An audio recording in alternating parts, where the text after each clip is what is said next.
So we're back here in our Rpod 177 2016 model.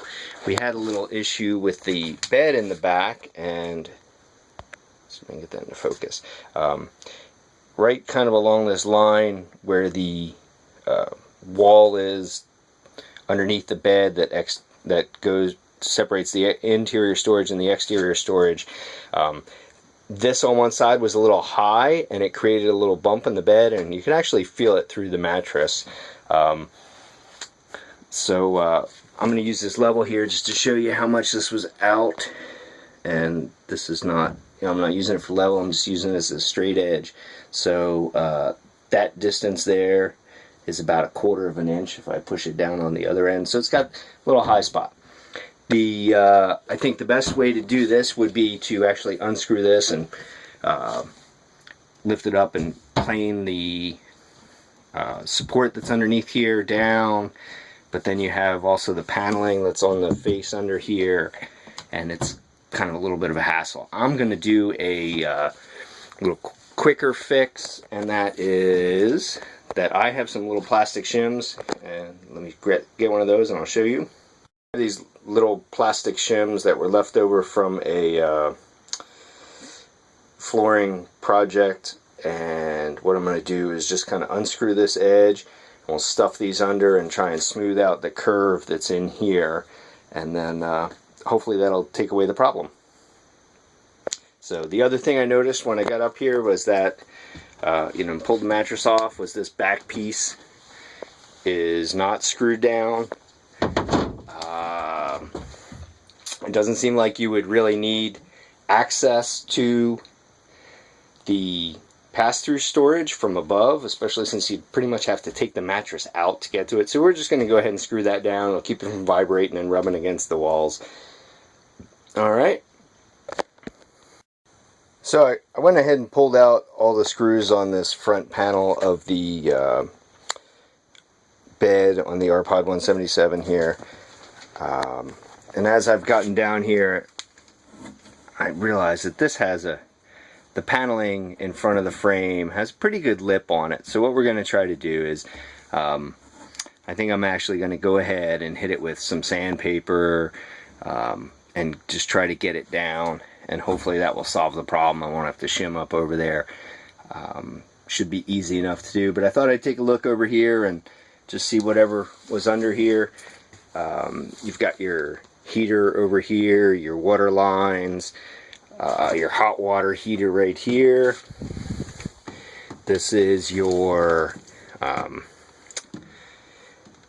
water supply. I believe that's the one that goes to the tank.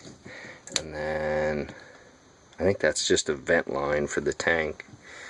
And somewhere here, this one underneath, that you can see underneath here should be the city freshwater supply. But these valves over here are your tank bypass. You would you see two go into the tank. You would turn those across, I'm guessing, and then there's one down here. And if you wanted to have water without hot water, that would be the way to do it. So the other thing I was considering is some way to make this cut the center of this board out, and so you could lift up and get to the things that are in the back under here.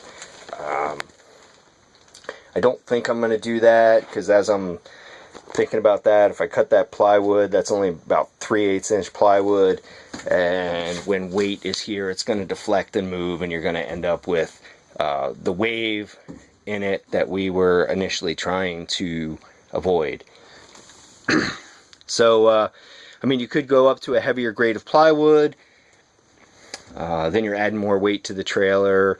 And a lot of the reason many of us buy Rpods is we're looking for a lightweight trailer that we can tow.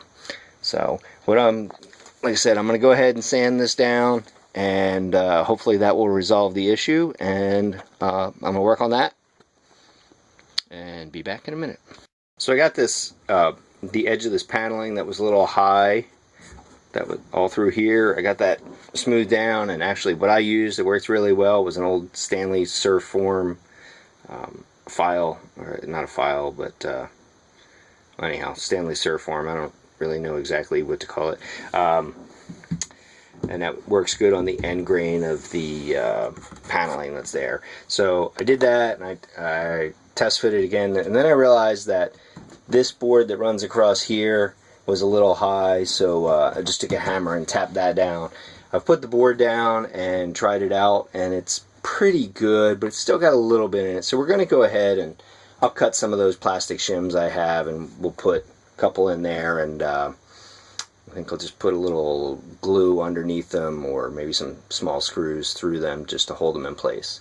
So when you're moving this board around, be careful. It's easy to scratch the wallpaper, and before you put it down, you probably just want to go ahead and clean up everything. It'll be a lot easier to clean up. Now, I do want to call Forest River out on that. There is a ton of sawdust and miscellaneous things in lots of places in a brand new Rpod. I wish they had done a little better job cleaning that up. And as far as not screwing this board down, you know, maybe there's a reason for it. To me, it just seems like you're never going to access that rear storage area from the very back of the bed, so that just seems like sloth on my part.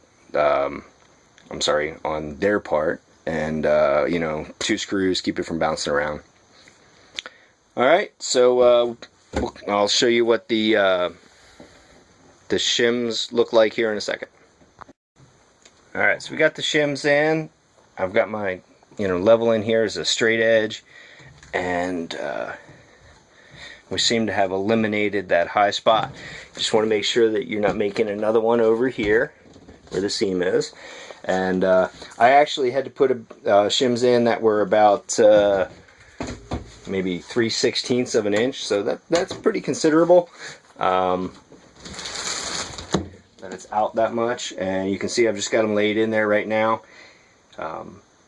And what we'll do is I will go ahead and just drill some small screws right through the board here, through the shims, and into the support strap there, and hopefully that will solve the problem.